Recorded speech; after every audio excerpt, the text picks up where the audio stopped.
Mr. Calvert, my understanding, when you all marked up this bill, there was an amendment that was made to prohibit the United States from receiving an airplane that is a gift from a foreign government. This is in reference to the Boeing 747 from Qatar that President Trump is apparently accepting, which will be rendered into the new Air Force One and then be given to his presidential library at the conclusion of his term. You voted against the amendment. I'd like to know why. Well, the VC-25B program, which you're referring to, which is the presidential jet, is severely behind schedule. That contract was let in 2018. Boeing put out an initial response to an inquiry that the plane would not be done until 2031, 2032. And so in light of that, you're okay with them accepting the plane from Qatar? The existing planes that we have operating are old, and so the president made a determination that he wanted another plane, and one was offered to him. There's some legalities. Is that a decision you support? There's in the courts now trying to decide that. That's not the decision from this committee, but we... Well, you voted against the amendment. I voted against the amendment because we need a replacement for the VC-25. And you believe that this is a suitable replacement, I guess is what I'm asking.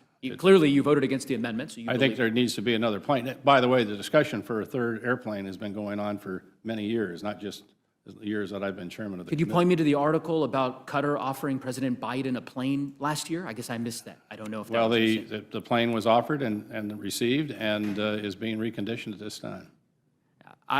What are the limitations that you would impose, I guess? Let's say, for example, I don't know, North Korea offers President Trump a plane.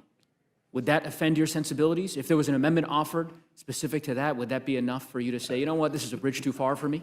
North Korea didn't offer the plane.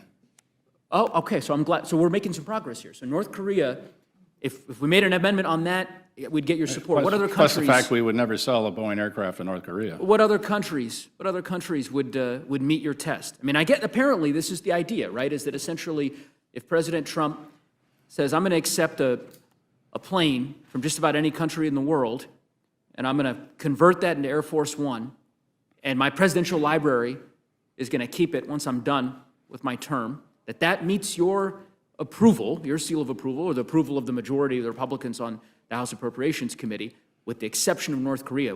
I could give you other examples. Maybe there's other... Well, one, the plane wasn't given to the presidential library. It was given to the Department of Defense. The Department of Defense is reconditioning the plane. Yeah, and you understand that it will be, at least that's what reports suggest, that it will be given to the... Not without an act of Congress, it cannot be. Well, I'm sure. I look forward to standing in that void with you and perhaps enlisting your support when that act of Congress is proposed. I'm sure the president is going to respect that particular limitation.